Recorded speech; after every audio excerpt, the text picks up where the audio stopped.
L'émission Bonjour Côte-du-Sud, une présentation de Guy Simard-Auto qui fait la vente de voitures usagées, la réparation et l'entretien de votre véhicule. Guy Simard-Auto, 401 boulevard Taché-Est, Montmagny, 281-5611. Guy Simard-Auto fait la vente et l'achat de voitures usagées, la réparation de toute marque de voitures, garantie ou non par le fabricant, la vente et l'installation de pneus, changement d'huile à très bas prix et quoi encore. Guy Simard-Auto, 401 boulevard Taché-Est, Montmagny, 281-5611. La Caisse des Jardins de la MRC de Montmagny, au cœur de votre vie. La Caisse des Jardins de la MRC de Montmagny vous offre de participer aux multiples implications à la vie communautaire qu'elle supporte dans la région. La Caisse des Jardins de la MRC de Montmagny, au cœur de votre vie. Suivez-nous sur notre page Facebook. Une bonne journée à vous. Lundi 8 juillet 2019, une voiture prend feu à Montmagny. Un service conseil en architecture patrimoniale en Chaudière-Appalaches. Les prix du patrimoine dans les MRC de Lillet et de Montmagny en 2021. Le retour du décor Mercier de Montmagny n'est pas garanti. Des réseaux sociaux utilisés pour arnaquer les investisseurs. Feu à ciel ouvert interdit dans plusieurs régions du Québec. Côté sport, près d'une quarantaine de coureurs ont participé au Critérium de Montmagny. Un grand événement au centre-ville de Montmagny pour Samuel Blais. Tous les détails de ces nouvelles dans un instant.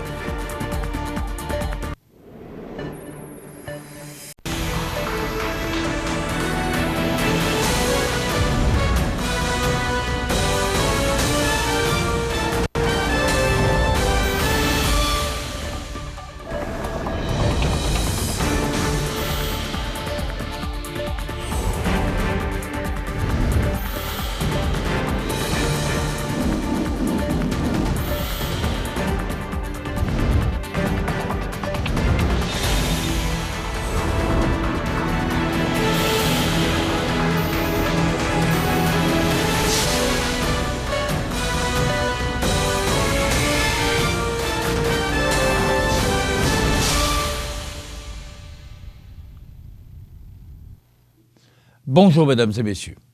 Vers 11h20 vendredi dernier, le service incendie de la ville de Montmagny a reçu un appel concernant une voiture en feu dans un stationnement d'un immeuble d'habitation situé sur l'avenue de la Gare à Montmagny.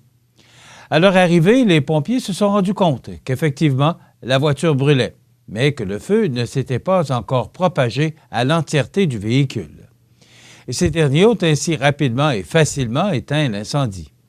On ne connaît pas encore la raison inhérente qui a conduit à ce sinistre, mais on soupçonne une problématique qui serait reliée à une mécanique défaillante. On ne dénombre par ailleurs aucun blessé.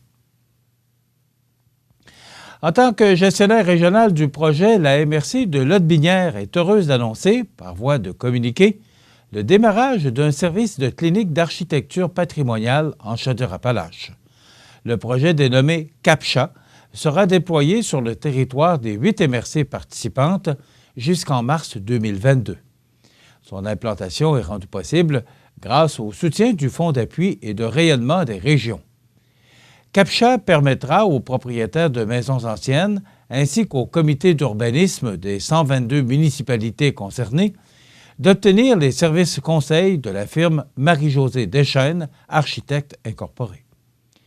L'architecture patrimoniale étant omniprésente dans la majorité des municipalités de la Chaudière-Appalaches, il importe aux MRC concernés de préserver ce patrimoine bâti qui constitue une ressource fragile et non renouvelable qui requiert une expertise particulière lorsque des travaux de rénovation ou de restauration sont prévus. À l'ère du développement durable, les élus de la Chaudière-Appalaches jugent important d'assister et de conseiller les personnes qui assurent une pérennité aux bâtiments patrimoniaux dans leur communauté. L'originalité du projet repose sur la visite in situ des maisons anciennes afin de poser un diagnostic le plus juste possible quant aux travaux nécessaires pour leur préservation et leur mise en valeur, de soutenir Gaëtan Vachon, président de la table régionale des élus municipaux de la Chaudière-Appalaches. Pour atteindre ces objectifs, l'aide conseil de la clinique d'architecture patrimoniale est prévue en 3 volets, soit l'aide conseil aux propriétaires de maisons anciennes datant d'avant 1950, l'assistance conseil pour des comités consultatifs d'urbanisme dans des zones patrimoniales sur des édifices d'importance patrimoniale, ainsi que des formations sur l'ensemble des territoires concernés. Pour informations complémentaires et inscriptions, visitez le site capcha.ca. Les MRC de Lillet et de Montmagny se sont vus attribuer l'honneur d'accueillir, en 2021, la journée Célébration Patrimoine, qui se veut le point culminant de la vaste opération que constituent les prix du patrimoine des régions de la capitale nationale et de la Chaudière-Appalaches.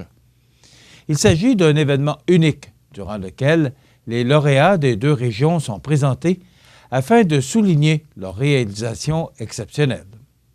À cet effet, Mme Jocelyne Caron, préfète de la MRC de Montmagny, a tenu à souligner que les deux MRC partagent un contexte historique et patrimonial unique. Pays de fleuves, de montagnes et de bois, Premières Nations et Européens ont tour à tour fréquenté et habité notre territoire et façonné ainsi l'histoire exceptionnelle de la Côte-du-Sud.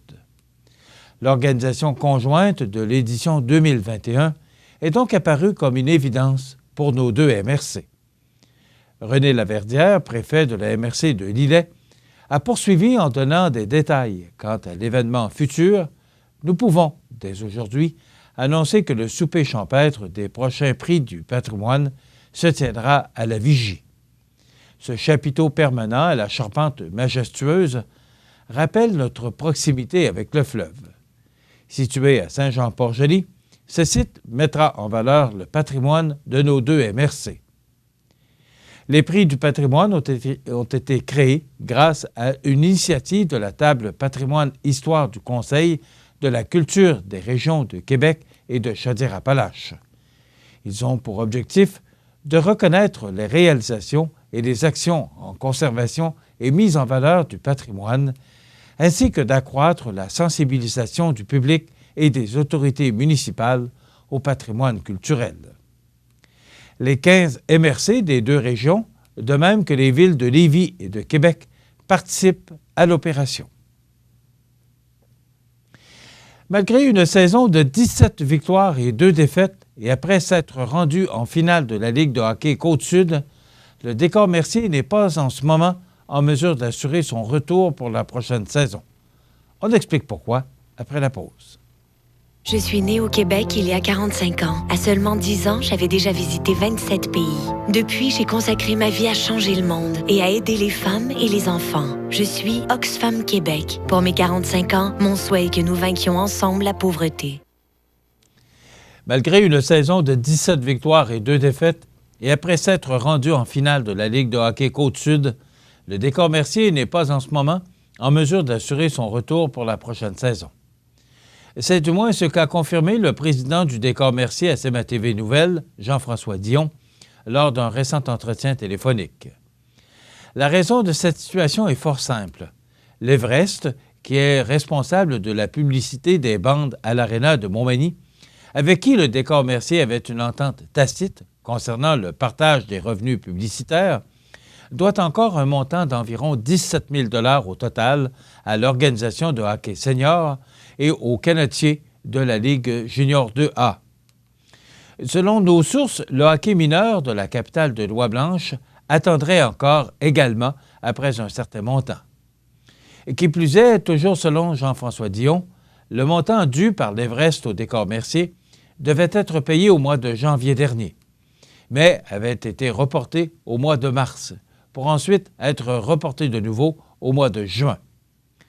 Cependant, suite à une rencontre ayant eu lieu récemment entre le président du Décor Mercier et le responsable des finances de l'Everest, en l'occurrence M. Raymond Morin, une promesse de paiement de la somme due aurait été faite par ce dernier pour le début du mois d'août. Du côté du Décor Mercier, on affirme attendre impatiemment après le montant, car l'équipe doit rembourser des heures de location de glace à la ville de Montmagny. Et c'est clair que si je n'ai pas ce montant, je ne pourrai repartir le Décor Mercier cette année, a déclaré Jean-François Dion. Les canotiers ne seraient pas également de retour si le montant dû n'était pas déboursé au début du mois d'août, comme promis par l'organisation de l'Everest. Contacté par CMA TV Nouvelles, le responsable des finances de l'Everest, Raymond Morin, a assuré que le montant que son organisation doit payer au Décor Mercier sera remboursé au début du mois d'août. M. Morin a par ailleurs profité de la rencontre pour souligner les bienfaits pour l'économie de la région de l'arrivée de l'Everest, en affirmant notamment que le cégep de Montmagny avait bénéficié de plus de 100 000 $ en subventions de par le ministère, en lien avec les joueurs de la formation du Junior 3A qui y ont étudié cette année, et que plus de 70 000 $ avaient été déboursés aux familles d'accueil par l'organisation. Toujours selon M. Morin, l'équipe a également fait rouler l'économie locale avec le transport des joueurs à l'extérieur en utilisant Autobus Montmagny, et ce, pour plusieurs dizaines de milliers de dollars. Ce dernier soutient que d'autres détails devraient nous parvenir sous peu concernant les retombées économiques bénéfiques pour la région. Même si le Décor Mercier a connu une excellente saison dans la Ligue de hockey Côte-Sud, Jean-François Dion a admis à CMA TV Nouvelles qu'il y avait eu, malgré cela, 125 spectateurs en moins en moyenne pour chaque partie de l'équipe à l'Aréna de Montmagny, ce qui se solderait par un manque à gagner d'environ 8 000 $ pour l'organisation, et ce, pour la saison 2018-2019. Seulement l'an dernier, le Décor Mercier avait attiré environ 700 partisans en moyenne par match dans la capitale de l'Oie-Blanche. Questionné à savoir pourquoi le Décor Mercier, avec une équipe gagnante, avait perdu autant de spectateurs, Jean-François Dion a expliqué que l'équipe manimontoise était un peu trop forte cette année, ce qui aurait eu pour effet de repousser certains partisans en raison d'un manque de rivalité. L'arrivée de l'Everest, selon lui, aurait également, d'une certaine façon, coupé la tarte de partisans de hockey de la région, ce qui aurait provoqué un impact négatif au guichet pour le Décor Mercier.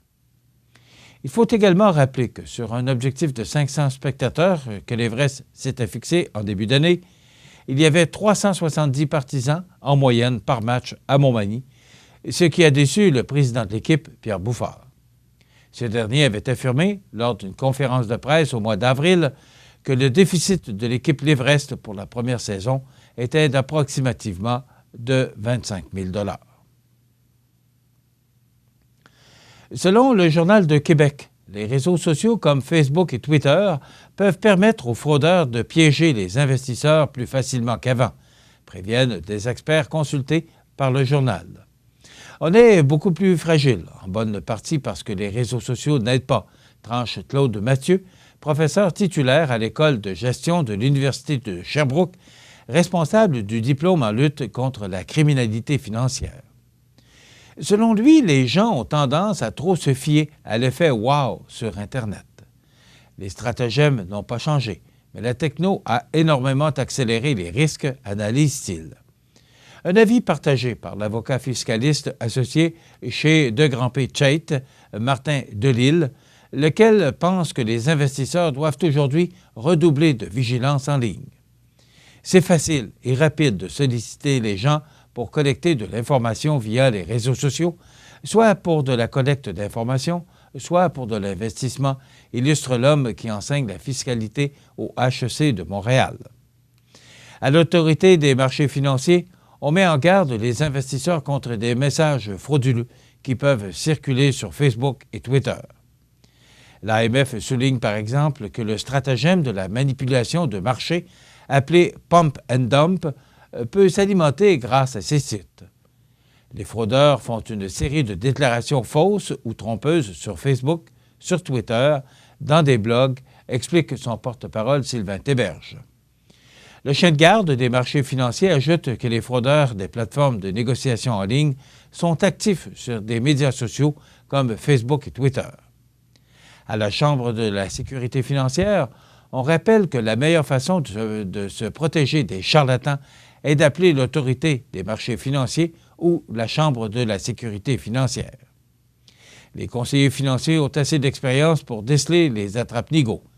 C'est toujours un bon réflexe de parler à votre conseiller de l'affaire du siècle que vous venez de vous faire offrir, conclut le porte-parole de la Chambre de la sécurité financière, Yves Bonneau. Suicide, dépression, divorce. Les victimes de fraudes financières sont souvent rongées à vie par la honte d'avoir tout perdu, comme l'a confié au Journal de Québec l'une des victimes de France-Josée Dancause, qui leur aura soutiré plus de 20 millions de dollars. Il y a eu des divorces, des suicides, des faillites, des dépressions, de la maladie.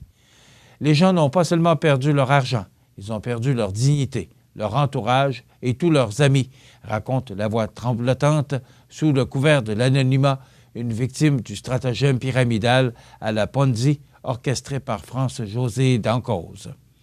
En août 2018, Mme Dancause a été condamnée à 10 ans de prison pour avoir mis en place un système frauduleux qui lui aura permis de s'emparer de plus de 20 millions de dollars auprès de petits investisseurs qui lui faisaient confiance.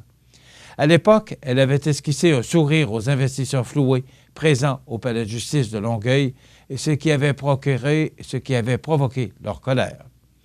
Au lendemain de leur condamnation, France-Josée Dancause et ses complices Daniel Saint-Denis, Alain Péloquin et Sophie Jolicoeur étaient libérés en attendant que la Cour d'appel se penche sur leur dossier. Près d'un an plus tard, la douleur est toujours aussi vive chez ces victimes traumatisées par le stratagème qui a perduré de 2006 à 2013.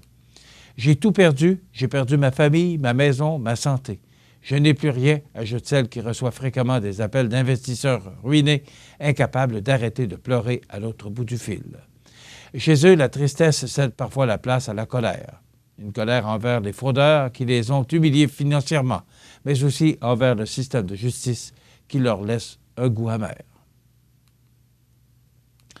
En raison de la chaleur et du temps sec, les feux à ciel ouvert seront temporairement interdits dans de nombreuses régions du Québec dès lundi matin par le ministère des Forêts. Annoncée dimanche soir, cette mesure touche la majorité de la Côte-Nord, la péninsule gaspésienne, l'île d'Anticosti et une zone allant de l'ouest du lac Saint-Jean et de la Tuque jusqu'à la frontière ontarienne et le sud de la baie James. Elle englobe ainsi la majorité de l'Abitibi-Témiscamingue. Cette décision, prise par le ministère avec la collaboration de la Société de protection des forêts contre le feu, SOPFEU, entrera en vigueur à 8 heures lundi matin. Elle vise à limiter les risques de feux de forêt. Les contrevenants s'exposent à des amendes. Il y avait 5 incendies de forêt en activité au Québec dimanche soir. Il y en a eu 117 qui ont affecté 5 675 hectares depuis le début de la saison, ce qui est vraiment inférieur aux moyennes annuelles depuis 10 ans. Pour la même période de l'année, la moyenne dans les 10 dernières années était de 299 incendies pour une superficie de 36 023 hectares. Cette mesure vise aussi l'industrie forestière qui ne pourra pas mener ses activités régulières de coupe ou de reboisement dans presque tous les secteurs où les feux à ciel ouvert sont bannis. L'abattage, le débroussaillement et la construction de routes seront notamment interdits temporairement dès lundi à midi. Dans quelques instants, les sports. Je m'appelle Nathan. J'aime vraiment ça faire du vélo. J'adore aller vite. C'est fun. Quand il fait chaud, j'aime jouer dans les jeux d'eau pour m'arroser. C'est un petit dégât qui m'ont donné me protège. Merci!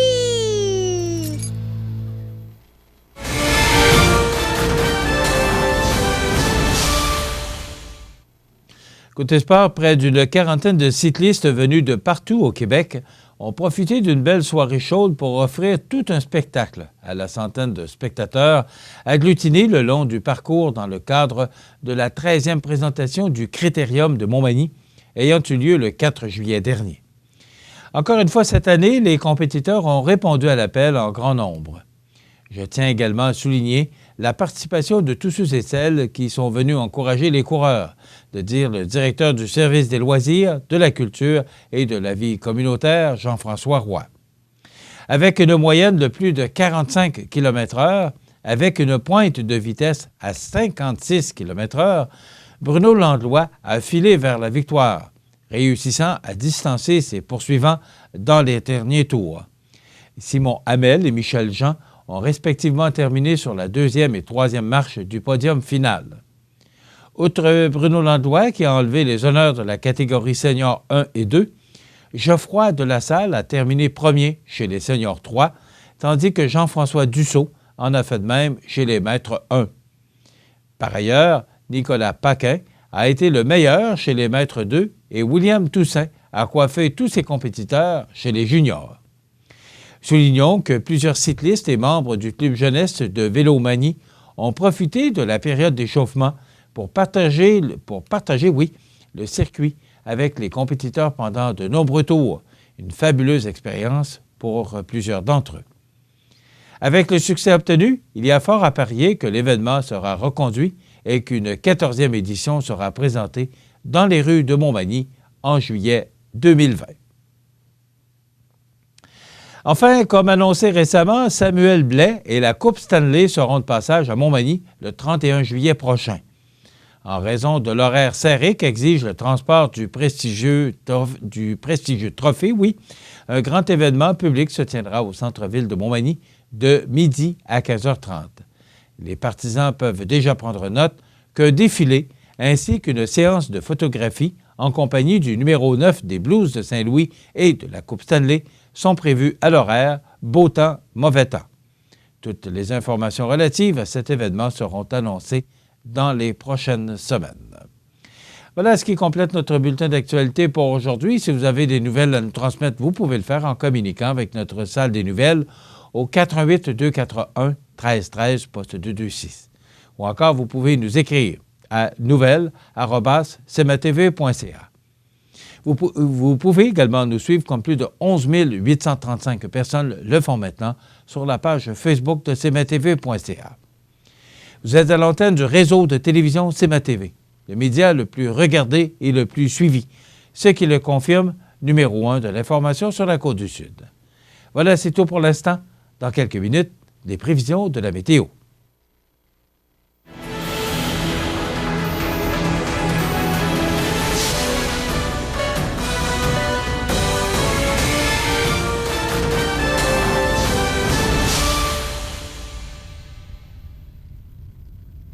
La Caisse des Jardins de la MRC de Montmagny, au cœur de votre vie. Les partenaires suivants sont fiers de s'associer à cette portion de notre programmation. À Lillet l'été, les incontournables à ne pas manquer sont les activités du Parc Havre du Souvenir. Participez au jeudi 5 à 7 avec cette semaine Monsieur Bazar et découvrez de nombreuses danses country avec Linda Sans Souci à 19h30. Nos populaires vendredis en musique dès 19h30 avec cette semaine Walking the Country et son répertoire de chansons country. Ce samedi 13 juillet, assistez à notre cinéma en plein air dès 21h avec le film Monde Jurassique, le Royaume déchu. Toujours plein d'activités au Parc du Havre du Souvenir à Lillet. Votre magasin Coop de Montmagny vous offre un immense choix de fruits et légumes, des mets cuisinés sur place, une poissonnerie et des bouchers à votre service, un étal de charcuterie et de fromage. C'est aussi des produits régionaux. Venez et vous verrez, votre IGA Extra, c'est plus qu'une simple épicerie. Donc, on a connu une belle fin de semaine du soleil, de la chaleur. Samedi, c'était très humide et c'était difficile à supporter cette humidité. Et là, vers la fin de l'après-midi, vous avez sûrement eu connaissance si vous vous apprêtiez à faire le souper à l'extérieur ou encore vous avez pratiqué des activités ou encore vous étiez sur le patio, que des vents du nord nous ont comme un peu agressés. De fort vent nord, et ce qui a poussé cet air humide pour nous apporter du temps beaucoup plus sec, mais aussi beaucoup plus frais. Et hier, dimanche, une belle journée, vraiment, là, une belle journée d'été, avec du temps beaucoup plus sec et des vents du sud. Alors, on était bien hier, vraiment, c'était confortable. On regarde l'image radar de ce lundi 8 juillet.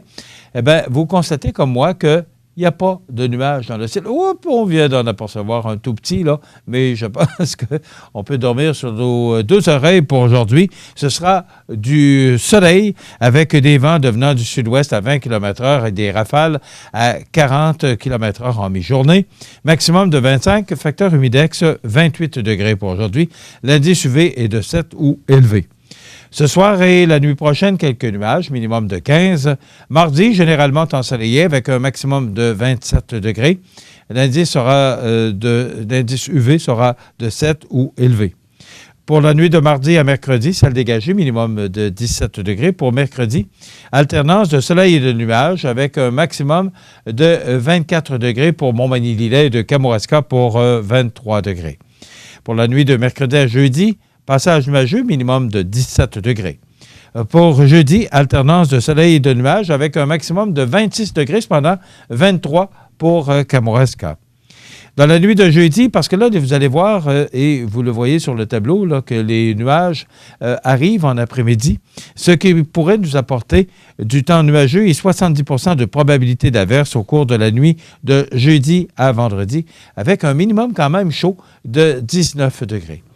Vendredi, de la pluie intermittente avec un maximum de 24. C'est le festibiaire du centre-ville de Montmagny pour vendredi. Alors, pour l'instant, ce sont des prévisions à long terme, mais ce n'est guère encourageant pour cette activité qui, l'année passée, avait connu un immense succès avec de la chaleur et du beau temps. Alors, ça peut changer parce que souvent, les systèmes changent de trajectoire, donc c'est à voir. Là. Mais pour l'instant, on nous prévoit de la pluie pour vendredi. Dans la nuit de vendredi à samedi, du temps nuageux avec 70 % de probabilité d'averse, minimum de 15, mais ça va se dégager samedi pour nous apporter une alternance de soleil et de nuages avec un maximum de 25 degrés. Dans la nuit de samedi à dimanche, passage nuageux avec 30 % de probabilité d'averse, minimum de 15. Et pour dimanche, on nous prévoit du temps nuageux avec 60 % de probabilité d'averse et un maximum de 23 degrés. Les normales de saison à ce temps-ci de l'année sont de 24 le jour et 12 la nuit. Le soleil s'est levé à 4h56 ce matin et se couchera à 20h39. On a connu un maximum de 27,7 degrés en 2006 et un minimum de 8,6 degrés en 2000. Et on avait reçu en 1996 9,8 mm de pluie.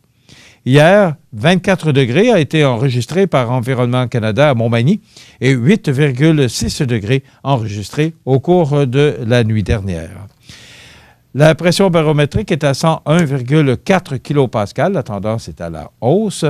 La température actuelle est de 12,3 degrés. L'humidité est à 73 % et les vents sont de direction est-sud-est à 6 km/h. Les heures de la marée maintenant pour aujourd'hui lundi, elle était basse à 4h37, elle sera haute ce matin à 10h14, de nouveau basse à 17h10 et de nouveau haute à 22h50 ce soir. Voilà, ça complète pour les prévisions de la météo pour la prochaine semaine pour notre région. Profitez des avantages exclusifs aux membres des Jardins.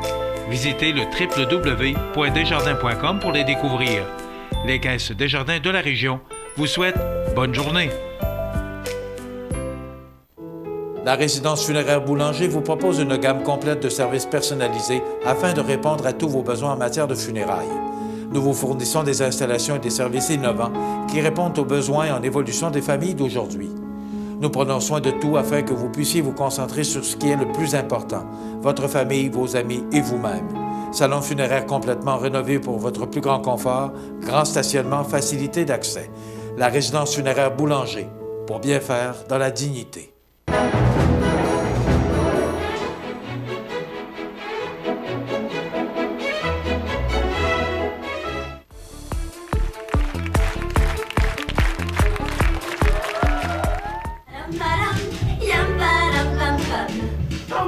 Grande gastronomie, hein?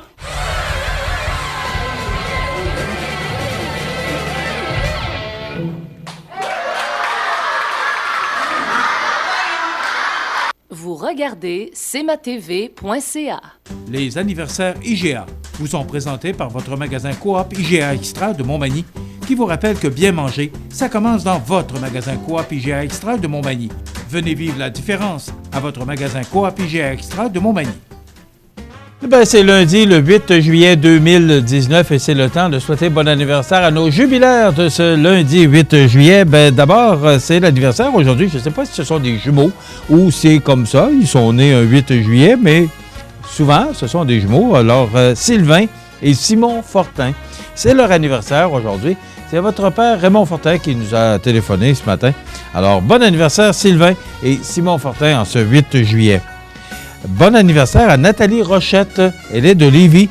belle-maman a pris le temps de prendre le téléphone pour vous souhaiter bon anniversaire. Alors, votre belle-maman Pauline vous souhaite bon anniversaire, Nathalie Rochette de Lévis. Vous savez que maintenant, par le truchement de Facebook, eh bien, on est regardé sur toute la planète, où on peut être regardé partout sur la planète.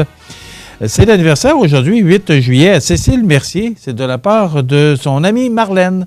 Alors, bon anniversaire, Cécile Mercier, aujourd'hui, en ce 8 juillet. Bon anniversaire à Mathieu Boucher. C'est de la part de votre conjointe et votre famille. Alors, bonne fête, Mathieu Boucher, en ce 8 juillet. Et bon anniversaire à Régent Fusette. Tiens, un ex-animateur de CKBM avec qui j'ai travaillé dans les années 70. Eh bien oui, Régent Fizet a travaillé à CKBM. Donc, bon anniversaire, Régent Fizet. C'est de la part de Jeannette. Eh bien, si vous voulez souhaiter bonne fête aux gens que vous aimez, vos parents vous aiment, tout simplement, vous nous téléphonez en tout temps, 24 heures par jour, 7 jours par semaine, au 418-241-1313, poste 229. Vous savez qu'à tous les vendredis, parmi tous les fêtés de la semaine, nous procédons au tirage d'un certificat cadeau de 25 $ offert par votre magasin Coop IGA Extra de Montmagny. Aujourd'hui, 8 juillet, c'est l'anniversaire à Sylvain Gaudreault, député de Jonquière pour le Parti québécois. Il a 40 ans aujourd'hui. Et les regrettés, les gens qui nous ont quittés, un 8 juillet, en 2015, Monique Joly, 82 ans, comédienne québécoise, et Lorenzo Michaud, 90 ans, ancien PDG du Salon international du livre de Québec dans les années 70 et 80. Voilà, ça complète les anniversaires de ce jour. Dans quelques instants, on vous présente en 2 volets. On va se transporter à l'île aux Grues. Et donc, pour cette première partie, on va vous présenter le maire de l'île aux Grues, Pierre Gariepi. Et en deuxième partie, Daniel Leduc et Michel Beaulieu qui vont nous parler de la fromagerie. Donc, on vous parle de l'île aux Grues dans cette émission du 8 juillet 2019. À tout de suite. La résidence Manoir Saint-Louis pour vivre au quotidien dans une ambiance familiale. Activités pour tous les goûts et tous les âges. La résidence Manoir Saint-Louis pour personnes autonomes et semi-autonomes, rue Saint-Jean-Baptiste à Montmagny. Pour vivre paisiblement et en toute sécurité. 248-0071. Participez à la 9e édition de la Tournée des vainqueurs, le 24 août prochain, sous la présidence d'honneur de la Dr T. Wong, également conférencière lors du souper spaghetti qui clôturera l'événement. 3 parcours s'offrent à vous, dont le 50, 90 ou 130 km. Nouveauté cette année, Marche des vainqueurs, parcours de 5,6 km, peut être repris 3 fois pour un total de 16,8 km. Inscrivez-vous d'ici le 15 juillet pour recevoir votre maillot. Pour plus d'informations, latourneedesvainqueurs.com. Vous avez une nouvelle à nous annoncer ou bien vous êtes témoin d'un incident digne de mention ou peut-être vous avez tout simplement une photo ou une vidéo pouvant nous intéresser? Prenez contact avec notre salle de nouvelles et courez la chance de remporter 50 $ en argent comptant, tirage qui se fera une fois par mois parmi les participants et qui récompensera votre collaboration avec le média le plus vu sur la côte du Sud. CMA-TV est impatient de travailler avec vous. Vous regardez cmatv.ca.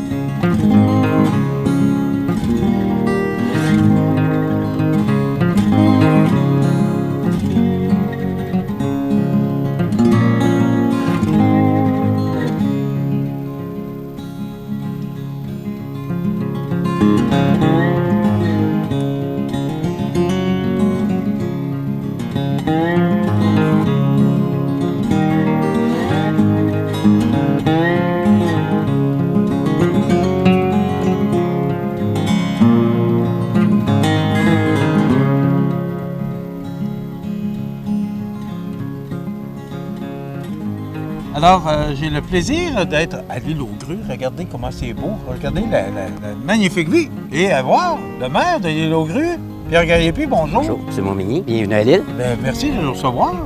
Plaisir. Et moi, c'est un voyage très agréable pour nous. Comment ça va, l'île aux Grues, M. Gariepi? Ça va bien, ça va bien. Ouais. C'est, disons ça, vous entendre, ça va oui, bien? Ça va bien, oui, effectivement.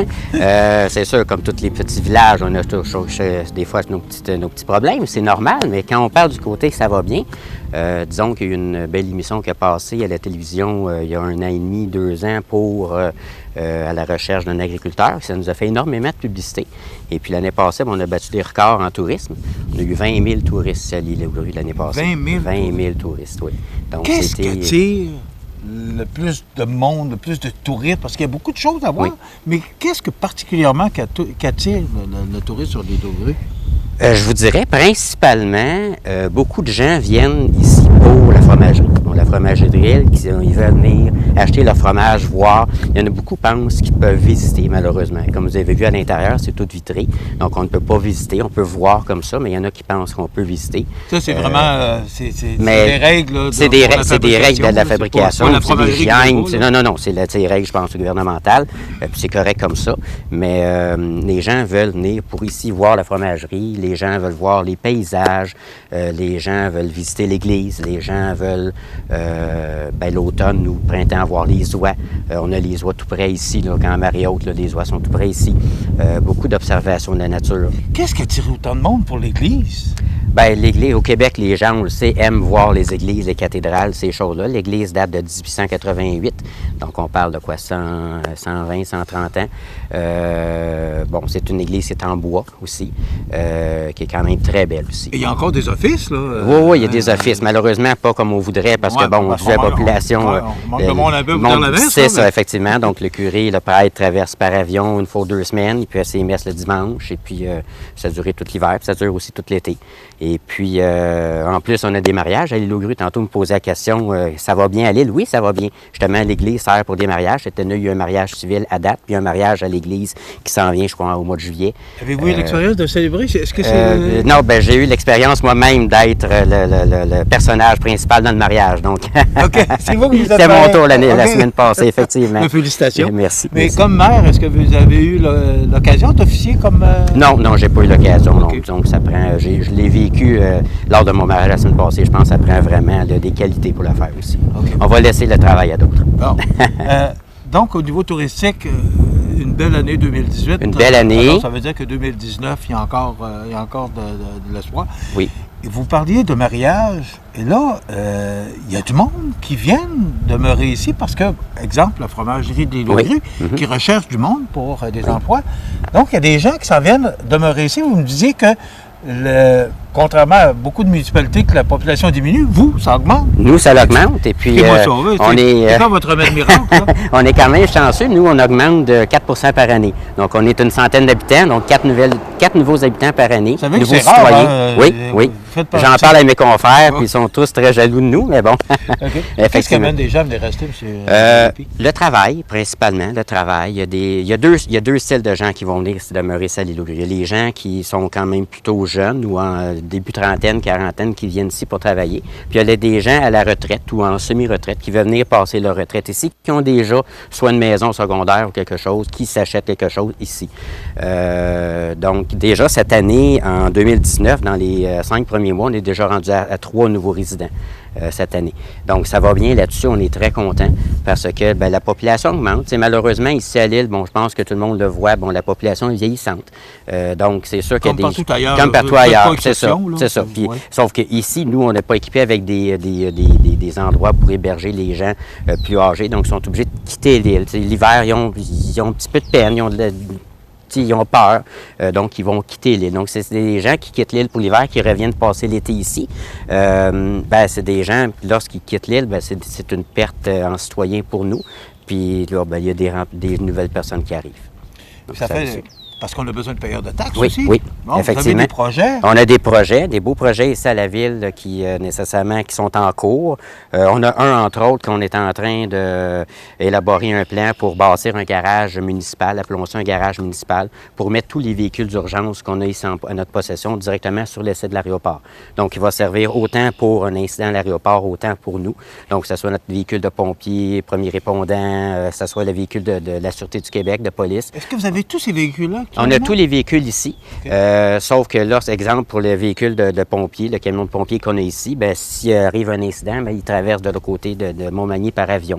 La Sûreté du Québec, bien, ils viennent sporadiquement, ils traversent par avion, prennent leur voiture, puis ils font leur tournée, puis ils s'en retournent. Mais ces véhicules-là, il faut les placer. Donc, présentement, c'est comme placé un peu partout dans différents endroits, différents garages. On veut réunir tout ça. Donc, nécessairement, on se comprend qu'avec 93 résidents permanents, puis 150 payeurs de taxes totales, on n'a pas les fonds nécessaires pour on a les fonds pour investir une légère partie, mais là, on est en demande de subvention avec le fédéral et le provincial pour aller chercher des fonds pour ce projet-là, entre autres. Parce qu'il y a d'autres projets, là, il y a un autre petit projet qui s'en vient. On va faire une inauguration de ce projet-là. C'est un circuit patrimoine historique. Donc, on va relever tous les vieux bâtiments ici. Pas tout, mais une partie des vieux bâtiments ici sur l'île avec un panneau explicatif. Ça ne paraît pas, mais il y a beaucoup de bâtiments des fins 1700, début 1800 ici. Des choses à raconter. Oui, beaucoup d'histoires. Donc, c'est des beaux projets. Si on revient au garage municipal, c'est un investissement de combien? On parle avec ce qu'on a fait faire comme étude à date, 165 000. Bon. 165 000 $. Est-ce que la municipalité est assez riche pour se payer ça? Non, définitivement pas. Ça vous prend, définitivement pas. Nous, les gouvernements? Bien, ça prend un gouvernement. On n'a pas le choix d'avoir de l'aide provinciale. Mme Proulx, M. Végénéreux, est-ce qu'ils sont ouverts? Oui, il y a une certaine ouverture, mais eux, disons qu'on est avec nous autres, on est avec les infrastructures du gouvernement, le département des infrastructures. C'est avec eux qu'on va discuter qu'on discute présentement. Puis après ça, on va aller chercher nos subventions qu'il nous faut, parce que c'est pas nécessairement un projet pour 2021. On aimerait que ça soit bâti pour automne 2021. Fait qu'on a quand même un petit peu de temps avec nous. Donc, mais on a fait quelques approches, mais disons que ça n'a pas été concluant à date. Mais est-ce que la réception, on va le voir. On va le voir dans le futur. Est-ce que vous êtes tenu de respecter les règles? Bon, on sait toutes les règles qu'il y a maintenant au service d'incendie, puis il y a tellement de règles. Étant le fait que vous soyez sur une île, est-ce que vous avez les mêmes règles à respecter ou si on est un petit peu plus ouvert compte tenu de tout ce que vous devez vivre là, parce que vous êtes sur une île? Malheureusement, ce n'est pas plus ouvert. Cependant, il y a plus de réception. Mais oui, il faut suivre les règles comme toute règle qui existe. On n'a pas le choix, que ce soit pour bâtir une nouvelle maison ici. Ici, l'île, elle est zonée au complet, zonée verte. Donc, tous les projets, il faut que ça passe par la CPTAQ. On n'a pas le choix. Donc, puis il faut suivre le cours de la CPTAQ. C'est entre 2 et 4 mois d'attente. Donc, quelqu'un qui veut bâtir, qui veut faire de quoi, bien, c'est... Donc, si on veut faire un projet vite, il faut... non, il faut... ça, c'est à savoir, mais c'est sûr que la demande de permis, ça fait ici à la municipalité. Nous, c'est tout envoyé à la MRC parce que notre inspecteur en urbanisme, lui, est directement à la MRC de Montmagny. Et puis, il traverse ici, il vient faire ses travaux, ces choses-là, puis ensuite, les permis sont accordés. M. Gariépy, on va faire une petite pause de 5 minutes. Pas de problème. De 5 minutes. On revient dans quelques secondes et on revient dans quelques instants avec le maire Gariépy de l'île aux Grues. Merci beaucoup. Monsieur le maire, ça fait 2 ans. 2 ans au mois de novembre, effectivement, oui. Bon, c'est la première fois que vous êtes maire? Oui, j'avais jamais eu d'expérience. C'est une première expérience que j'ai. J'ai jamais été conseiller nulle part, même dans mon ancienne vie. Et puis, c'est des gens de l'île qui m'ont approché puis qui voulaient peut-être avoir un petit peu de changement parce qu'ils trouvaient que ça bougeait peut-être pas beaucoup. Puis... Quel genre de changement? Bien, qu'est-ce que vous souhaitez? Je veux jamais parler, je parle jamais contre les personnes qui étaient là auparavant, sauf que certaines personnes, certains résidents trouvaient que ça bougeait pas assez, que c'était stagnant. Puis là, ben disons qu'on fait bouger les choses, puis j'ai une très grosse partie de la population en arrière de moi et puis en arrière de nous, parce que nous, c'est un travail d'équipe. Oui. C'est sûr et certain qu'on est conseillé aussi avec ça. Donc, je ne prends pas une décision seule. C'est toujours une décision de groupe. Comme exemple, l'année passée, on a refait les routes, près de 4 km de route ont été refaits par le ministère des Transports. Et puis, j'ai mis mon chapeau, j'allais inspecter les travaux. Je connais rien là-dedans, mais j'ai appris beaucoup. Puis c'est ce que j'aime. C'est que j'aime apprendre. Puis j'ai mis le chapeau, puis je suis descendu dans le trou avec les gars, me faire expliquer la compaction, les tests, ces choses-là. Puis les gens me passaient, puis ils m'envoyaient la main, puis ils disaient, tu sais, wow, le maire, le trou, il ouvre, c'est... Fait que c'est ça. Moi, je m'implique beaucoup de gros projets, puis je suis tout le temps go. Mais est-ce que vous êtes un résident de l'île ou est-ce que vous êtes déménagé ici? On vous connaît peu. Oui, moi, mes parents, mon histoire est très brève, mes parents étaient propriétaires anciennement dans les années 70. C'était propriétaire du bateau Yves au Berger-Dunes qui était à l'autre bout de l'île. Okay. Donc, j'ai vécu ici 12 ans de temps. Donc, lorsque mes parents ont vendu, j'ai quitté nécessairement. Et puis, je revenais année après année, la chasse, chercher du fromage ici, etc. Et puis, lorsque j'ai vendu ma compagnie à la retraite, j'ai dit, OK, ça achète une maison à l'île. Puis, à un moment donné, ça marche. 2 maisons, ça ne marche pas. Fait qu'on a vendu d'autres maisons. C'est venu demeurer ici à l'île. Et votre conjointe vous a suivi? Ma conjointe me suivi. Elle a dit, c'est le fun, on va voyager, on va se tenir les 2 pieds sur le pouf, la vie est belle, on va relaxer, puis on va regarder les montagnes. Mais disons que je quitte le matin très de bonne heure, je reviens le soir très tard. Puis elle aussi est impliquée, puis elle travaille, elle fait beaucoup de comptabilité pour la coopérative locale. Puis moi, je suis tout le temps dans les projets partout. Puis c'est comme ça. Puis je me plais bien comme ça. Très, très bien. Devenir maire sans passer par l'expérience de conseiller et vous asseoir sur la chaise de maire, sur une île, avec tout ce que ça comporte. Avez-vous trouvé ça difficile? Dans les premiers temps, oui. L'acclimatation était difficile. C'est sûr que je n'aurais pas fait ça dans une ville, ne serait-ce que juste de côté, là, dans une ville de 1000-1500 habitants, de citoyens. Non, je n'aurais pas fait ça. Je voulais le faire ici parce que je me dis, je pense que je suis capable de relever le défi. J'ai eu une entreprise pendant 30 ans de temps, donc je suis capable de gérer une entreprise, capable de gérer une municipalité. Puis, même si on est sur une île, tantôt vous parliez de certains règlements, on est sujet à tous les mêmes règlements, qu'on soit ici sur une île, à l'île aux Grues, qu'on soit à Québec, à Montréal, à la Pocatière, peu importe. C'est pareil pour tout le monde. C'est pareil pour tout le monde. Oui. Donc, on deal avec le fédéral, le provincial, le ministère des Transports, on deal avec l'environnement, avec la CPTAQ, c'est toute la même chose.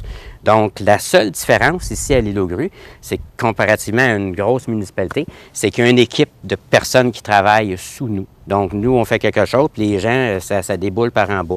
Ici, on a la DG, Mme Hélène Pinchot, et puis on a notre employé municipal. Donc, c'est les 2 seules personnes. Fait que des pancartes, souvent, c'est comme là, je suis en train d'installer une pancarte touristique, mais c'est moi qui va partir qui l'installait. On a décidé de barrer le chemin de la batture cette année.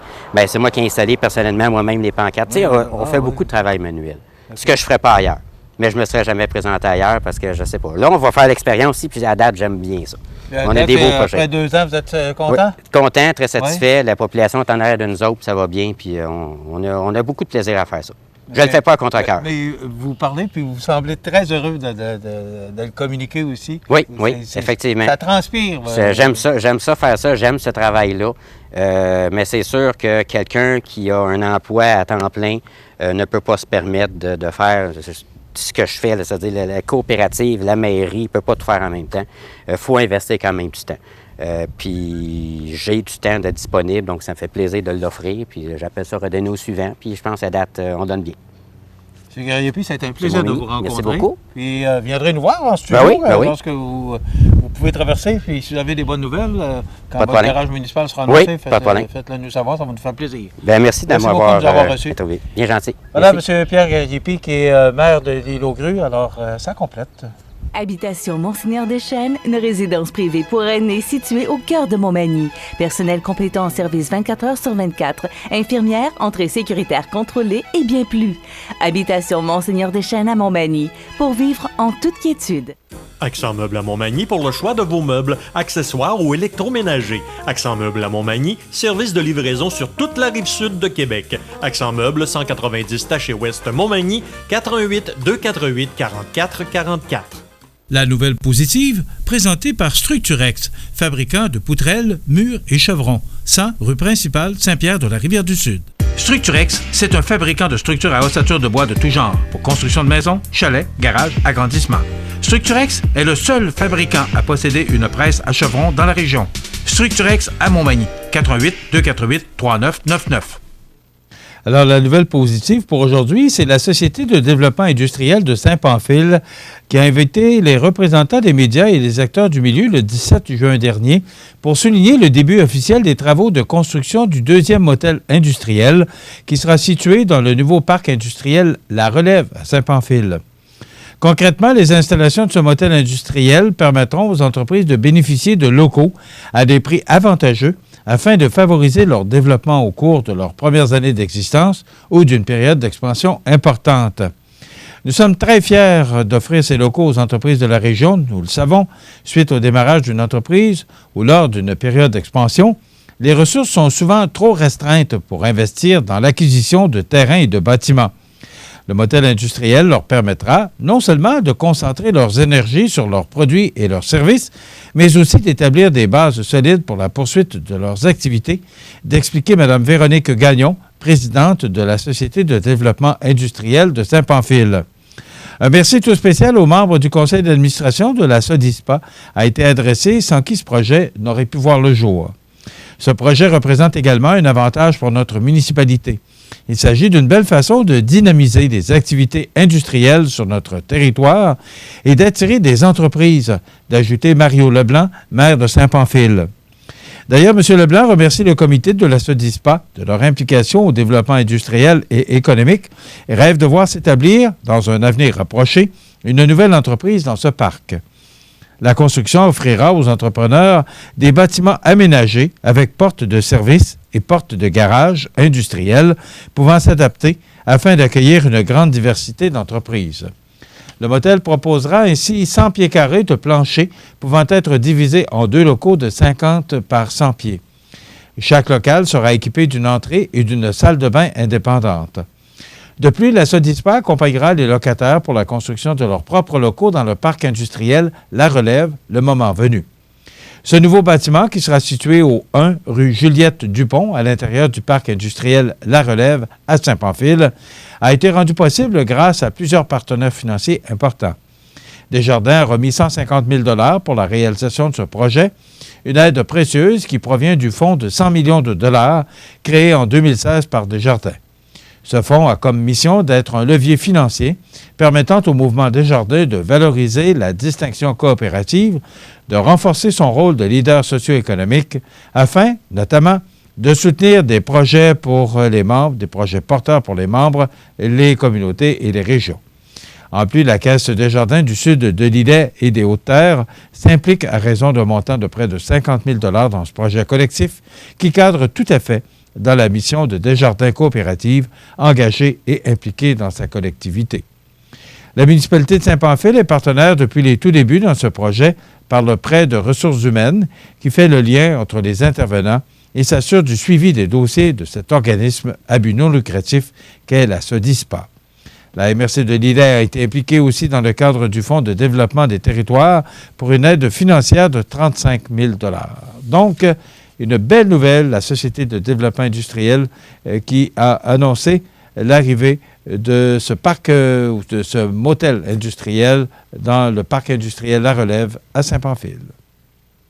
La nouvelle positive, présentée par Structurex, fabricant de poutrelles, murs et chevrons, 100 rue principale Saint-Pierre de la Rivière-du-Sud. Les prévisions de la météo, une présentation de Promutuelle Assurance Montmagny-Lillet, toujours à l'écoute de vos besoins.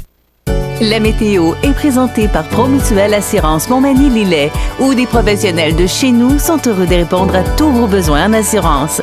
Promutuelle Assurance Montmagny-Lillet est là, dans la région, pour ses membres et la communauté.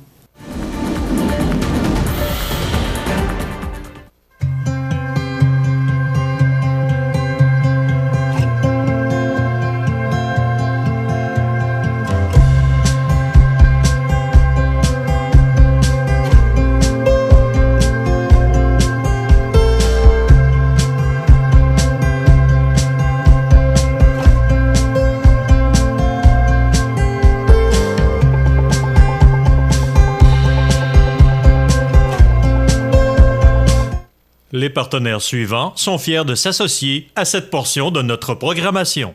Votre magasin Coop de Montmagny vous offre un immense choix de fruits et légumes, des mets cuisinés sur place, une poissonnerie et des bouchers à votre service, un étal de charcuterie et de fromage. C'est aussi des produits régionaux. Venez et vous verrez, votre IGA Extra, c'est plus qu'une simple épicerie. cmatv.ca.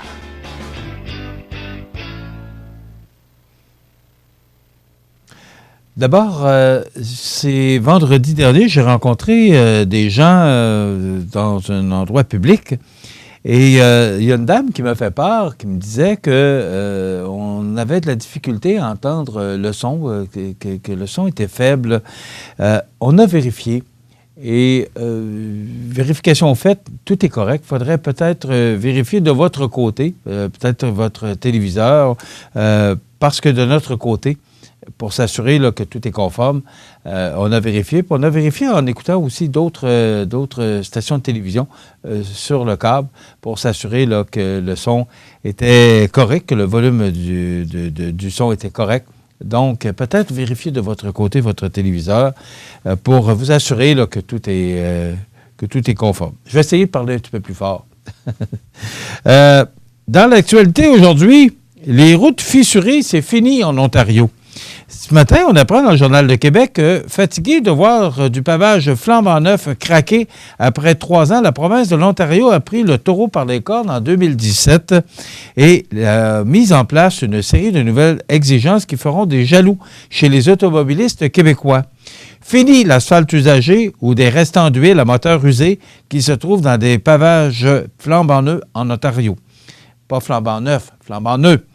Fini aussi certains tests qu'on croyait utiles, mais qui laissaient finalement passer des ingrédients de basse qualité. Je ne sais pas pourquoi qu'au Québec, on ne ferait pas la même chose. Vous savez, on a des belles routes, mais on a tellement des hivers difficiles que c'est le problème. Gel, pluie, glace, neige. Alors, c'est ce qui fait qu'on a de la difficulté à garder des routes belles. C'est normal. Tu sais, on compare avec les États-Unis. Moi, je trouve que la comparaison est boiteuse parce qu'aux États-Unis, il fait beau puis il fait chaud. Donc, ils n'ont pas le problème de chaud-froid. Alors, ça oblige les gens du ministère des Transports, entre autres de l'Ontario. Mais pourquoi le Québec, si l'Ontario le fait puis que ça fonctionne, pourquoi le Québec ne prendrait pas exemple sur les provinces voisines pour trouver la solution pour régler le problème? On parle beaucoup de routes. Il y a une jeune fille de 19 ans, bicyclette, qui a été vraiment, vous avez peut-être vu les images sur TVA hier, qui a eu, franchement, là, des ecchymoses et qui a été blessée sérieusement à l'œil, alors que sa bicyclette, la roue de sa bicyclette est restée prise dans une faille de l'asphalte, de la route, là. Imaginez-vous la chute qu'elle a dû prendre. Alors, je pense qu'il est grandement temps qu'on fasse de quoi pour régler la situation. Et si l'Ontario le fait, et d'autres provinces le font, l'Ontario a le même climat que nous, ou quelque chose près.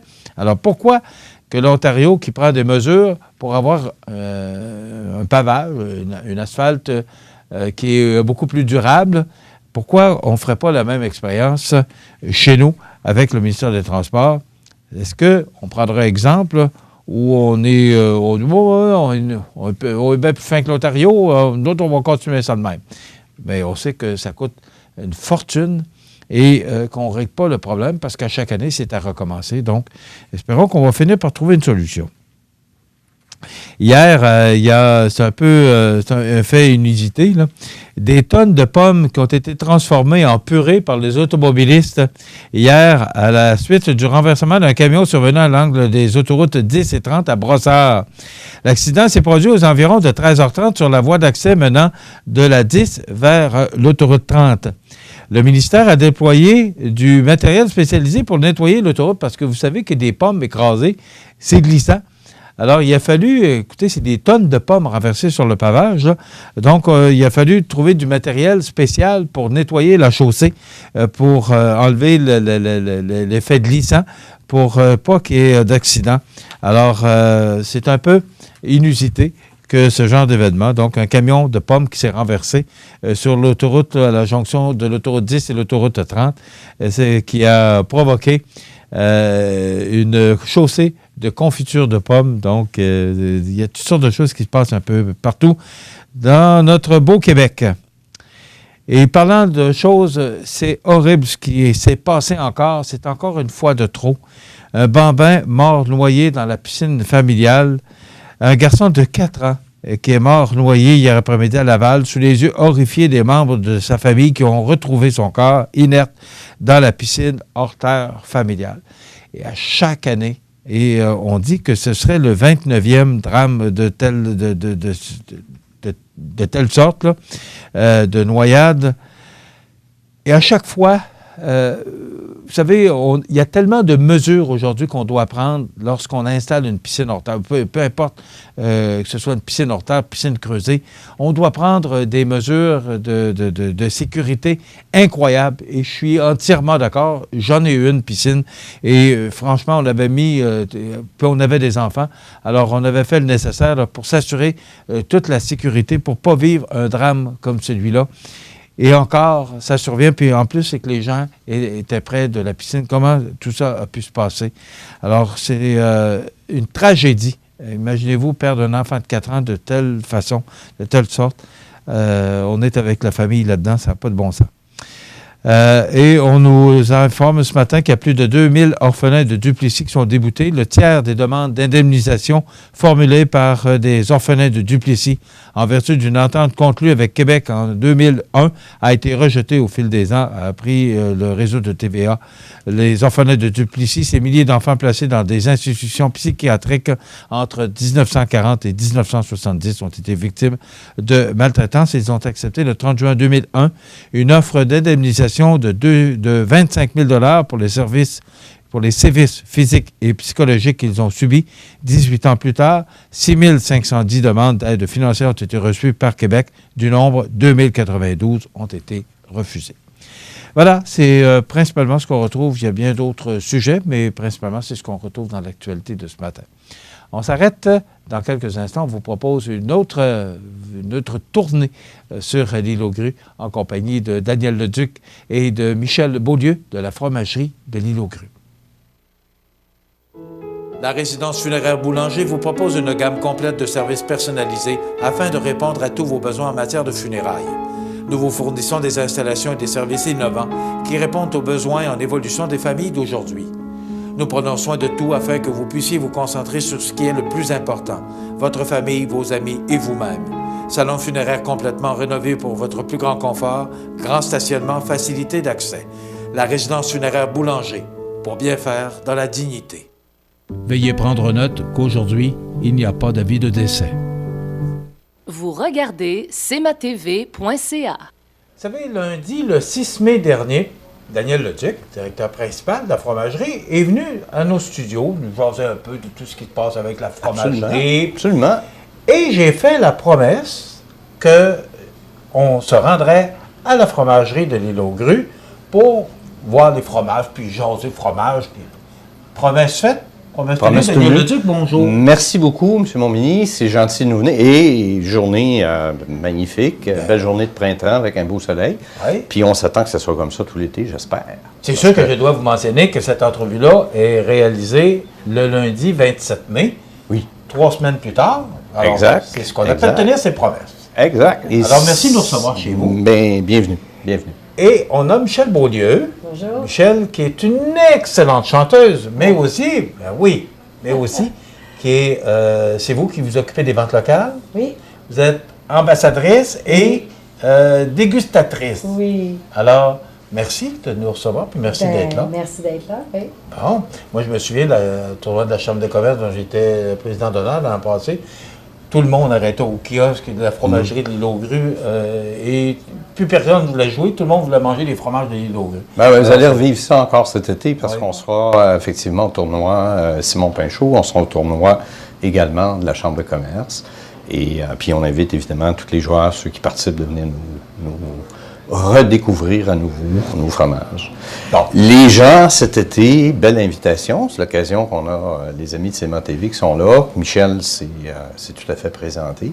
Donc, durant la période estivale, toute la saison touristique, le kiosque ici, le comptoir fromager à l'île va être ouvert.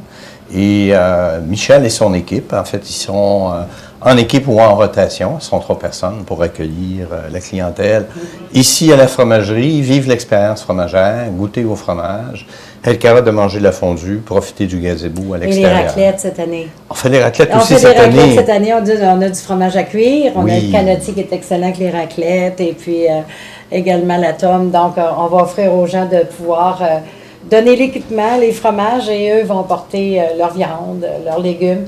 Ils pourront déguster la raclette cette année. Bon, Il y a un gazebo en avant. Exact, c'est tout à ce fait que pour vous ça. venez de Exact. mentionner, Daniel. Oui. Alors là, les gens peuvent venir ici, manger, ils achètent leur fromage ici. C'est ça. Parce que là, ce qu'il faut dire, c'est qu'il y a un petit comptoir, un beau petit comptoir ici, où vous voyez tous les fromages sont exposés. Et en arrière, vous voyez la fromagerie. Oui. Alors on a l'unité de fabrication, donc c'est intéressant pour les gens quand ils viennent. D'une part, bon, oui, l'expérience de venir à l'île, c'est toujours intéressant. Mais quand les gens font l'arrêt ici au niveau de la fromagerie, le gazebo, ben, il permet de se cacher du soleil, mais aussi se protéger du vent de la pluie. On a, avec des moustiques, oui. Alors, on est bien protégé. On a un grill, un beau grill barbecue. Donc, les gens qui veulent apporter de quoi se faire une collation, un lunch, on leur dit, bien, venez acheter un morceau de fromage ici. Vous pouvez utiliser le grill avec plaisir. Il y a la machine à café qui est ouverte 24 heures par jour. Donc, quelqu'un passe tard en soirée. Mais l'expérience qu'on veut, vraiment, c'est que ça se passe ici, au niveau du comptoir. Donc, les gens vont pouvoir, cette année, ce qui n'était pas le cas les années d'avant, déguster. Puis finalement, ben, on complète la boîte à lunch. Donc, on peut déguster une fondue. Moi, je fais cuire les pains à tous les jours. J'ai des feuilletés au fromage, je change de fromage à tous les jours, que je fais moi-même. Et j'ai aussi des chocolatines, le pain qui vient de l'Épidore en Montmagny. Oui. Donc, on s'encourage localement. Et puis, les gens, l'année passée, c'était une formule extraordinaire. Les gens ont adoré ça. C'est formule apportez votre vin, donc les gens peuvent... et puis, jusqu'à 6 heures, la fromagerie est ouverte le soir. Donc, ils peuvent venir réserver leur caclon ou leur plaque à raclette et le manger à l'heure qu'ils veulent. Puis, ils laissent tout ça là. Nous, le lendemain matin, on ramasse, puis on recommence. OK, toujours au gazebo. Toujours au gazebo. OK. Tout à fait, c'est ça. Il y a des tables à l'extérieur. Il y a un coin fumeur pour eux autres. Et puis, le gazebo est totalement non fumeur, pas d'animal, rien du tout, là. Okay. Et puis, un lavabo à l'intérieur pour pouvoir laver nos choses. Et puis, distributrice à fromage également, qui sera en fonction cette semaine. Donc, les gens peuvent s'approvisionner en fromage pendant 24 heures. Expliquez-nous, là. Ça veut comment dire ça que fonctionne? quand la fromagerie est fermée, Oui. ben, ils peuvent quand même avoir des fromages parce qu'il y a une distributrice à fromage. OK, qui est située... Dans le gazebo toujours. Dans le gazebo. oui. On l'appelle la maison du fromage, mais C'est bon, gazebo, là. Ouais. Oui. Et puis, c'est un accès 24 heures sur 24 à nos fromages. OK. Alors, compte tenu, comme exemple, on dit qu'on est le 27 aujourd'hui, on vit une situation de traversier, un bateau le matin, puis le départ au milieu d'après-midi, mais les gens qui sont rentrés ne peuvent pas retourner. Donc, si on fait du camping ou autrement. Donc, on veut donner accès au fromage en tout temps. Alors que les gens n'ont pas à se préoccuper si la fromagerie est fermée en dehors des heures d'ouverture du comptoir. Oui. La machine distributrice est ouverte. Mais je pense que l'expérience intéressante à faire cette année, qui est différente, c'est on va débuter avec la saison touristique qui va ouvrir, à pouvoir faire du fromage à la côte. C'est-à-dire que les gens, historiquement, achetaient juste une pointe ou une meule.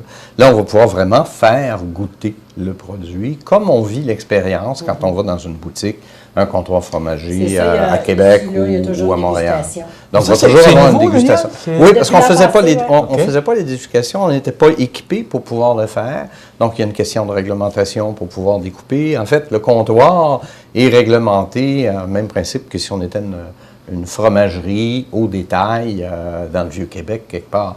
Alors que de l'autre côté des vitres, là, on tombe en unité de fabrication. Donc là, on n'est pas régi du tout par le Québec, on est régi par l'Agence canadienne d'inspection des aliments. Donc ici, on est une usine certifiée fédérale, ce qui nous donne le droit de vendre partout au pays. OK. Maintenant, quand vous parlez de distributrice à l'année, pas à l'année, mais à 24 heures, tous les fromages que je vois là sont distribués ou certaines marques? Ou, Non, je mets des fromages, j'essaye de mettre le plus de sortes possible, mais je vais mettre les meilleurs vendeurs, mettons, là. OK. Ce qui est le plus acheté et ce qui est le plus demandé.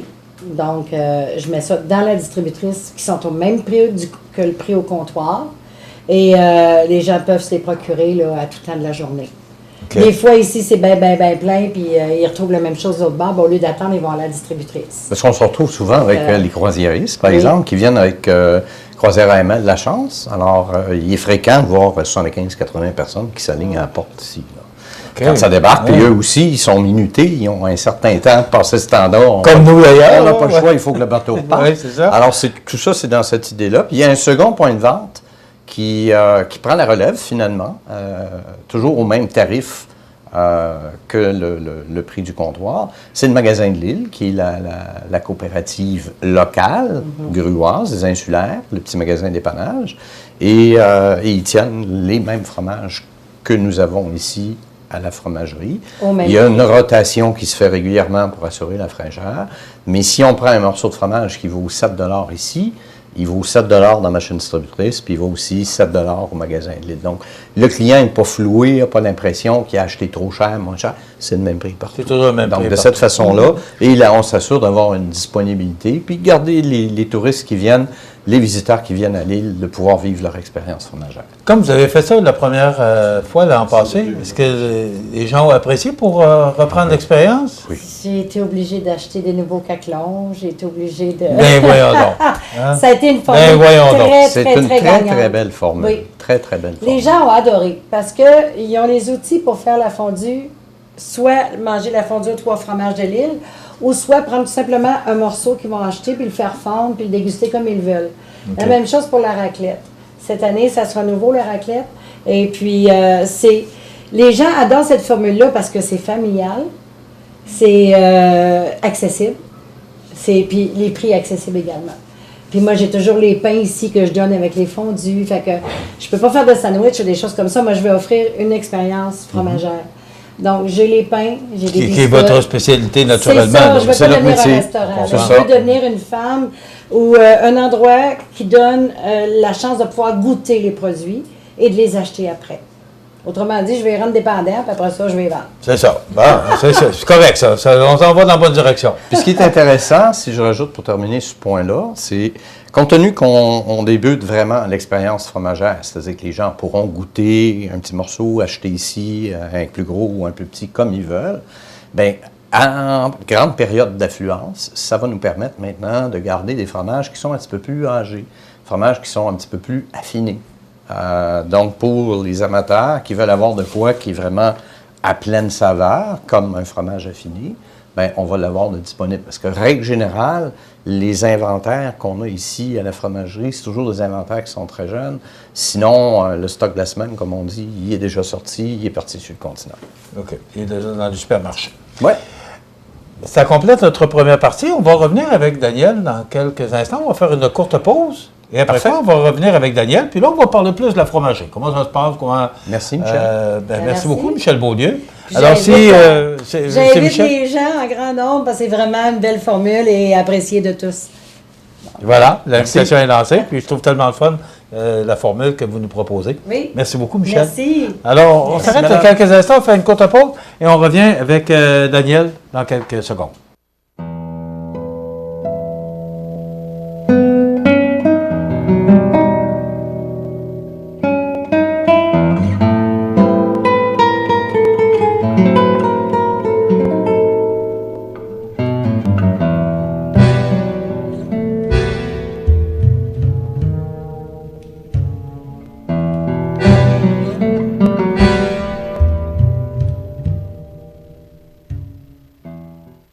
Votre magasin Coop de Montmagny vous offre un immense choix de fruits et légumes, des mets cuisinés sur place, une poissonnerie et des bouchers à votre service, un étal de charcuterie et de fromage. C'est aussi des produits régionaux. Venez et vous verrez, votre IGA Extra, c'est plus qu'une simple épicerie.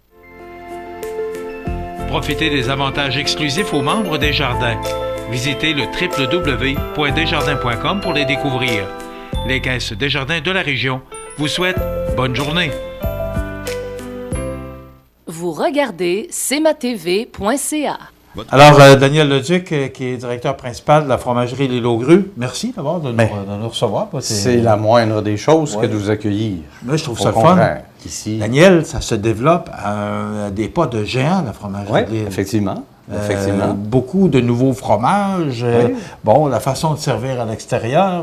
Puis là, vous parliez qu'il y a des bateaux qui arrivent, c'est 75-80 personnes. Ça veut dire que de plus en plus, on connaît la fromagerie de Lille. Oui, je pense qu'il y avait une étude de marché qui s'est faite, je crois, en 2005-2006, à l'époque, qui a demandé aux consommateurs de nommer des terroirs ou de nommer des fromages. On recule à cette époque-là. Et quand on parlait du terroir de L'Île aux Grues, ça faisait partie d'un des top 10 qui revenait dans la tête des gens. Puis quand on parlait de marque, le Riopelle de Lille, à l'époque, sortait dans un des top 15. Et ça, on parle de 2006, ça fait un bout de temps. Je serais curieux si on refaisait l'étude aujourd'hui, comment est-ce qu'on ressortirait, parce qu'on a depuis une distribution qui est accrue. On est avec nos principaux produits à l'échelle du Canada, on n'est pas juste ici au Québec. Alors évidemment, le cheddar de l'île aux Crues qu'on connaît, notre cheddar 6 mois, 1 an, 2 ans, on s'est maintenant introduit rapidement auprès des supermarchés depuis la période de début 2019, avec justement des formats consommateurs comme ça, en chose qu'on n'avait pas avant. Donc maintenant, Métro, IGA ou d'autres supermarchés, on peut les trouver. Et depuis l'automne passé, on a comme conforté, si on veut, notre positionnement de marché.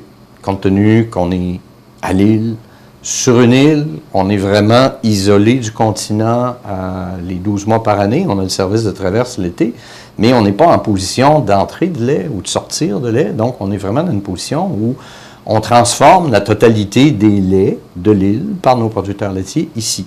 Est-ce que vous êtes un cas unique? Vous parlez du Canada? Ben, on est deux. Je vous dirais, il y a ici, à l'île aux Grues, puis tu as les confrères à Pied-de-Vent, aux îles de la Madeleine, où lui, la différence, c'est qu'il n'y a pas à le transporter, parce que lui, c'est vraiment fromagerie fermière. Donc, il y a la ferme, un tuyau, puis on arrive directement à la fromagerie, il rouvre ou il ferme la champleur. Alors qu'ici, ben, on est obligé de circuler parce qu'on a quand même... on est 3 producteurs laitiers sur 4 sites dans un rayon d'à peu près 5 km de distance. Donc, on représente le Bureau des producteurs laitiers du Québec lorsqu'on utilise la citerne pour faire la collecte de lait. Donc, on est comme partout ailleurs. On se trouve, le producteur vend aux producteurs laitiers. Bon, c'est nous qui sommes le transporteur et on rachète des producteurs laitiers le lait. Donc, c'est essentiel qu'on transforme 100% du lait qu'on a ici, à la fromagerie. Et comme j'ai tout ce lait-là, exact, oui. Comme j'ai tout ce lait-là, mais en même temps, j'ai aussi que ce lait-là. J'en ai pas plus. Donc, c'est toujours une question de comment on valorise le lait qu'on transforme en fromage qui a une meilleure valeur ajoutée. Tu sais, le Dick, ça m'amène à vous poser une question. Je vois les prix que vous avez, oui. On en a parlé d'ailleurs à CMA-TV lorsque vous êtes venu. Et là, je vois qu'il y a de plus en plus de fromage. Et là, ça vous prend de plus en plus de lait. En fait, c'est... Là, vous me disiez tout à l'heure, vous avez de plus en plus de terrain. Oui. Et là, est-ce qu'il va se passer on s'est assuré de garder des espaces suffisants si, au travers de nos succès, au travers des années, on a besoin de compléter des agrandissements. L'unité de fabrication ici est suffisamment grande pour la transformation laitière du moment. C'était ma prochaine question. Et elle est suffisamment grande pour prendre d'autres quantités de lait. Ça, il n'y a pas de problème, augmenter la quantité de lait disponible pour le transformer en fabrication. Il n'y a absolument aucune difficulté avec l'unité que l'on a. Avec tous les produits que vous avez actuellement. Quand on va aller de plus en plus dans le positionnement vers des fromages de spécialité haut de gamme, bien là, ça devient une question de capacité, ce qu'on appelle les caves d'affinage. Notre fromage, un coup qui a été fabriqué, etc., doit s'en aller en période de cave d'affinage, justement pour développer les croûtes qu'on voit ici, que ce soit des croûtes lavées, que ce soit des croûtes fleuries, que ce soit des croûtes mixtes, que ce soit des croûtes trempées. Ça prend des unités d'affinage. Alors, ces caves d'affinage-là, plus on va avancer en variété, plus on va avoir besoin d'espace de caves d'affinage. Donc, on voulait s'assurer que dans le futur, on n'a pas à se préoccuper. Donc, on a les terrains disponibles autour pour pouvoir faire des unités qui, éventuellement, pourront venir s'imbriquer. Là, on est juste tous les deux, là. Oui. De personne d'autre que nous. Non. Mais au conseil d'administration, qu'on commence à parler un peu, parce que là, vous sortez de nouveaux, vous arrivez avec de nouveaux produits, puis vous gagnez des prix. Est-ce qu'on commence à penser au conseil d'administration, dans le bureau en haut, là? Oui. À grandir, à prendre de l'expansion, parce que, vous l'avez dit, les ventes augmentent, tout augmente, et à un moment donné, il va falloir que la fabrication suive aussi. Mais avec notre nouveau partenaire, vous savez qu'on a fusionné avec Agrilait Coopérative Agricole en juillet l'année passée, et avec notre partenaire, évidemment, on est dans une première phase d'investissement actuellement. Donc là, on n'est pas à l'étape de dire on agrandit par l'extérieur, comme je vous ai dit, On a suffisamment d'espace pour transformer le lait. Dans l'instant, on a suffisamment de caves d'affinage pour atteindre le volume qu'on veut. Ce qu'il faut maintenant, c'est s'assurer de la constance de la qualité. Donc, cette semaine, on est le 27 mai, donc cette semaine démarre le projet d'installation. On refait nos 2 caves d'affinage principales, avoir une cave pour les croûtes fleuries et avoir une cave pour les croûtes lavées. Donc, on démarre ce matin les installations. On a pour 15 jours, 3 semaines. Donc, on fait quand même un investissement de plusieurs centaines de milliers de dollars cette année pour avoir les caves d'affinage, les meilleures technologies européennes disponibles, parce que c'est du matériel européen qui s'en vient. Je parlais tantôt, donc, depuis cet automne, effectivement, en fromage de spécialité, on a maintenant 10 fromages de spécialité, principalement sous la marque qu'on valorise le plus, qui est Fromagerie de Lille. Donc, Fromagerie de Lille va intégrer ces 10 fromages de spécialité-là. On part avec nos fromages de prestige qu'on connaissait. Hein. On parlait tantôt de Riopelle en 2006, qui était dans le top 15 des marques. Donc, on a Riopelle de Lille qui est notre fromage fétiche, qui est le premier fromage triple crème au lait non pasteurisé qui a été fabriqué au Québec, qui est encore un excellent, voire le meilleur vendeur. Dans la collection Prestige tout le temps, on a introduit en septembre la bête à Séguin. Donc, la bête à Séguin avec l'artiste Marc Séguin, Marc qui est ici propriétaire dans l'archipel de l'île aux Grues et qui voulait, tout comme Riopelle, faire sa marque, faire sa contribution à la pérennité de l'île dans le contexte de la bête à Séguin. C'est pour la pérennité des arts à l'île, donc ce qui est une suite logique. Marc était un apôtre ou un étudiant de Riopelle, puis on veut s'assurer d'avoir la pérennité des arts également à l'île. Donc, le fromage La Bête à Séguin, qui est l'antipode complet de Riopelle de l'île, c'est 2 fromages à pâte molle.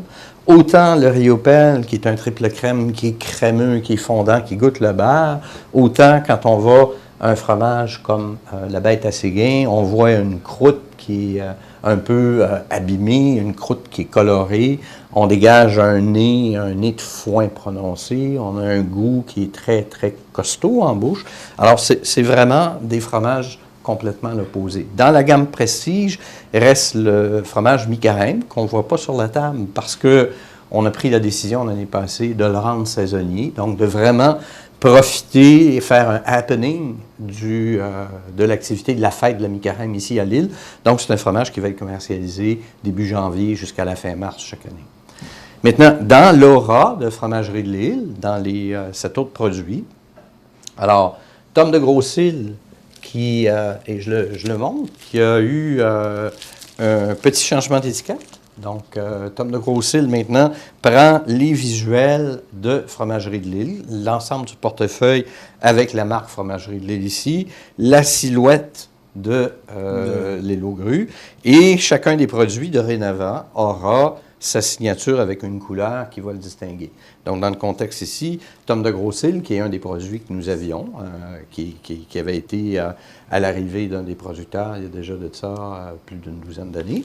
Donc, on a un bon produit. Maintenant, on peaufine On peaufine, on a 6 mois de marché. Exact. On a 6 mois de marché, 6 mois d'expérience avec nos étiquettes. On a eu des commentaires des consommateurs, on a eu des commentaires des boutiquiers. Et là, on est en train de faire les petits ajustements pour justement s'assurer que les gens n'aient pas de difficulté à reconnaître le produit. Daniel, il reste une trentaine de secondes. Je vous en prie. On voit beaucoup de marques et on arrive avec beaucoup de nouveaux produits. Est-ce qu'il y a beaucoup de nouveaux produits ou est-ce qu'il y a des nouveaux produits qui s'en viennent prochainement pour la fromagerie? Il y a des nouveautés qui s'en viennent. Hein. L'automne dernier, c'était 6 nouveautés. Il y a un fromage à raclette qui s'en vient, la raclette de Lille pour cet automne. Et il y a 2 autres fromages qui sont dans le collimateur, dont fort probablement une suite à la Bête à Séguin. Alors, il faudra revenir pour pouvoir avoir la présentation officielle et d'y goûter officiellement. On va venir avec plaisir. Daniel Leduc, merci beaucoup. Je vous en prie, ça me fait plaisir. Merci beaucoup à Michel Beaulieu de nous avoir si bien reçus ici. Et on se revoit ou en studio ou ici. Absolument. Mais toujours les bienvenus ici à la fromagerie. On veut poursuivre ce que vous faites. Bravo pour ce que vous faites. Félicitations. On est bien fiers de vous autres. Montmagny-les-Îles. De notre fromagerie. Merci. Voilà. Au revoir. Merci, Daniel. À Lillet l'été, les incontournables à ne pas manquer sont les activités du Parc Havre du Souvenir. Participez au jeudi 5 à 7 avec cette semaine Monsieur Bazar et découvrez de nombreuses danses country avec Linda Sans Souci à 19h30. Nos populaires vendredis en musique dès 19h30 avec cette semaine Walking the Country et son répertoire de chansons country. Ce samedi 13 juillet, assistez à notre cinéma en plein air dès 21h avec le film Monde Jurassique, le royaume déchu. Toujours plein d'activités au Parc du Havre du Souvenir à Lillet. Situé au cœur de Montmagny, Iris dispose d'une variété de lunettes et vous offre les services d'examen de la vue et le suivi de chirurgie au laser. Iris Montmagny, 2 boulevard Taché-Est, 241-5252. Iris Montmagny, faites l'expérience d'une meilleure vision maintenant. Vous regardez cmatv.ca. Et voilà. Il va du direct. Ouais. Ça va, oui, ça va très bien, toi, ce matin? Ben oui, ça va toujours bien. Ben, il fait beau, hein, c'est très plaisant. Samedi, dans la journée, c'est un peu plus déplaisant, mais... Un été chaud. Oui! Ça commence aujourd'hui, là. Ben, alors, c'est commencé. Il y a eu d'autres activités, là. Mais aujourd'hui, là, il va y avoir des attends un peu, parce que je veux le dire, j'ai vu la publicité qui a passé, là, mais le 8 juillet, aujourd'hui, c'est Magie, Fredo et Théo, à 13h. Ah. Ça va être à Place Montel. Alors, c'est le fun parce que ça se tient à Place Montel, ça se tient... Il va y avoir aussi des activités à la maison Sir-Étienne Pascal Taché. Il va y avoir du classique. Là, ça fait un centre-ville très vivant. Oui. Hein? T'as le Festibiaire qui s'en vient le 12 juillet. C'est très bientôt, c'est cette semaine. Oui. Bon. Mais là, la température est so-so, mais ça peut changer. Je sais pas. On va faire une plainte Environnement Canada, puis... Ouais. Ça va avoir de l'effet. Faire une demande officielle. Ouais. Une voiture prend feu à Montmagny. Oui, c'est arrivé vendredi dernier sur l'avenue de la Gare, dans un immeuble à logement, dans un stationnement d'un immeuble à logement.